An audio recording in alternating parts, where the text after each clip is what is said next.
naglalamig si Inday ngayon. So, ngayon guys, gagawa ko ng beehive or kaya't na siya sa Arabic. So, ayan.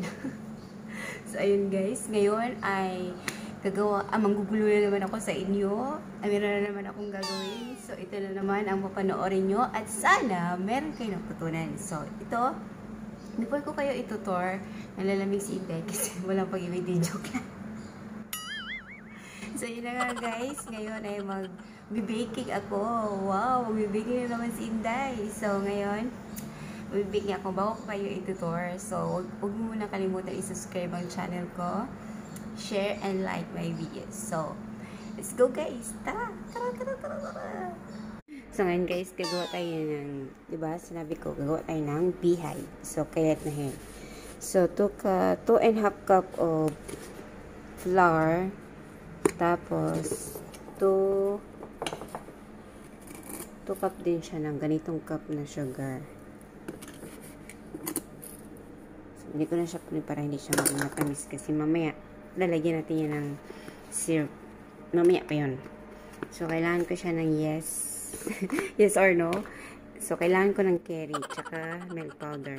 Tsaka mantika na rin. Diba? Bongga si Inday. So, gagawa siya ngayon ng baking.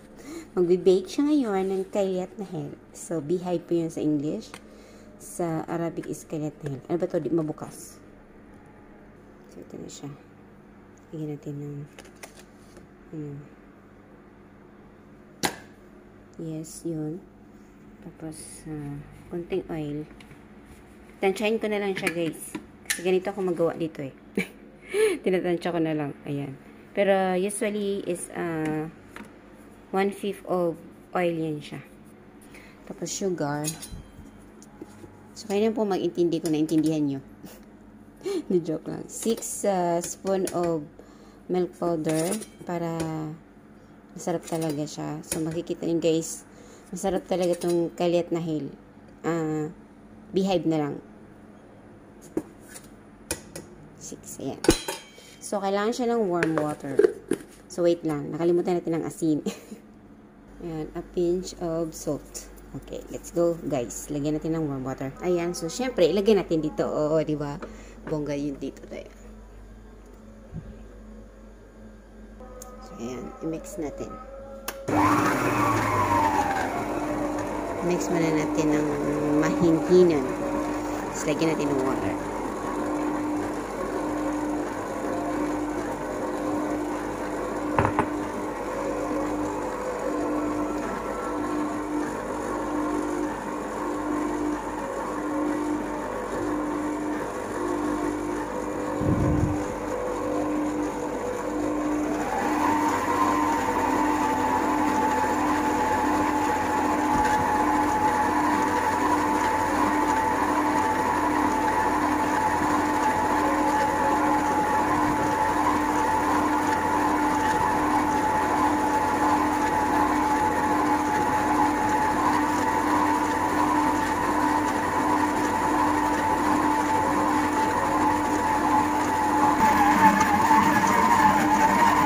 Stop na natin guys. Tingnan muna natin kung tama na ba siya ang kanyang kalapot. Siya. Ito na.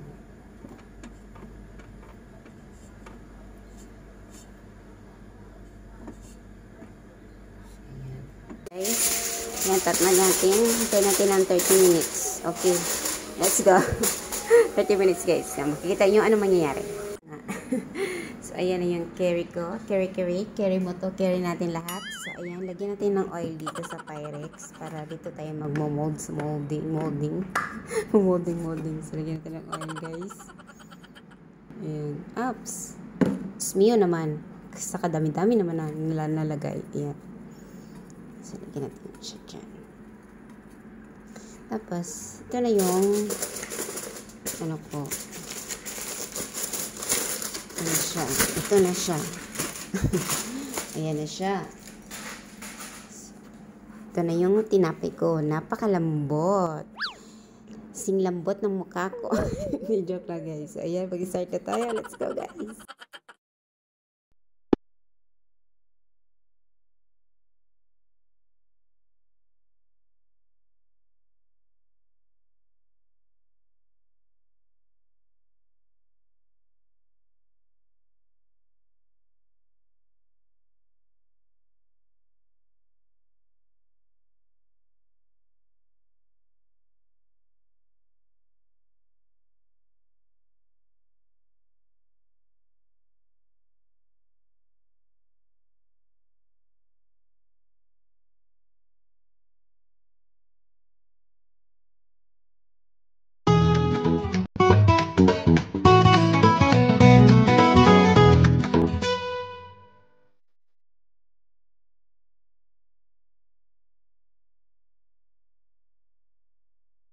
So, lagyan natin na siya ng itlog. So, ang itlog, lagyan natin ng patak ng vanilla.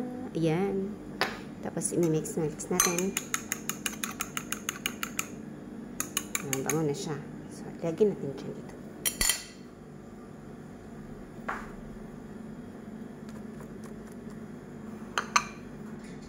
Huwag kang itlog.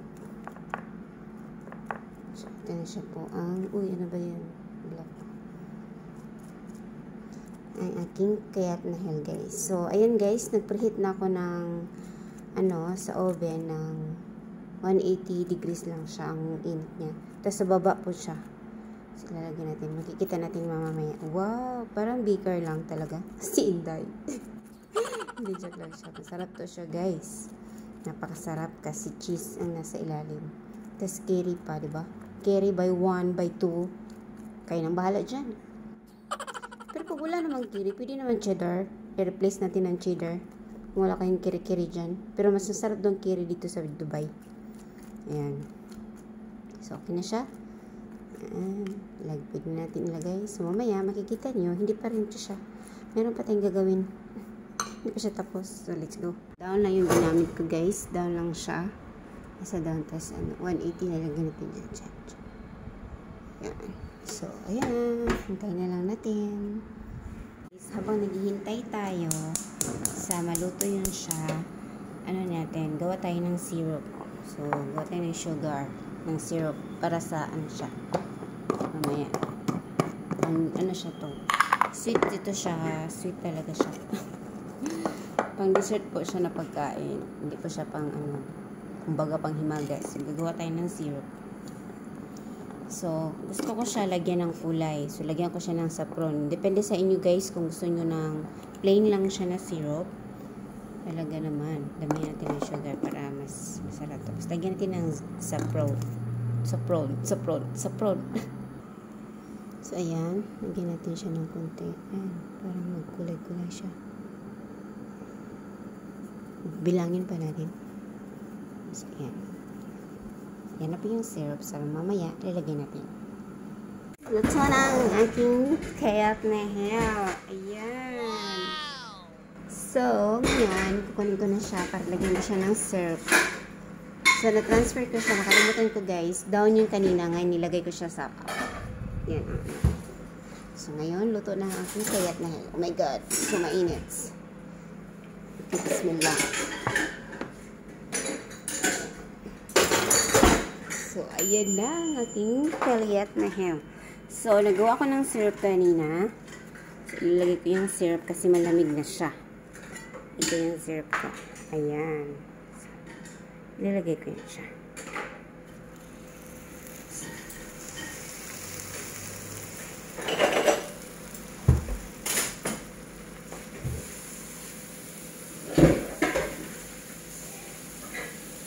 Ayan. Guys, tapos na po ako. So, ayun na guys. Thank you for watching. Sana ay may natutunan ulit kayo sa aking ginawa ngayon. So, tignan nyo guys kung ano nangyari sa luto. Ayan, ubos. So, nainiwan pa nila. Ayan. Ayan na yun lang. So, ano daw to? Para bukas daw to sa kanila sa mga bata kasi gustong-gusto nila to. Kaya, bukas na lang daw. Sana hindi ko to makain. So, matikman nga natin kung masarap talaga.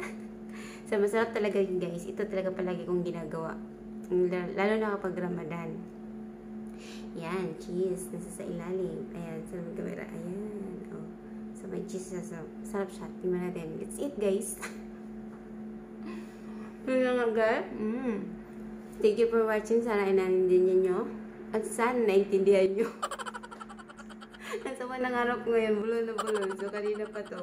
So, yun guys. Thank you for watching. Don't forget to subscribe my channel, like and share naman dyan. So, yun na lang ang ano ko. So, abangan nyo ang aking next video. So, bye guys. Thank you for watching.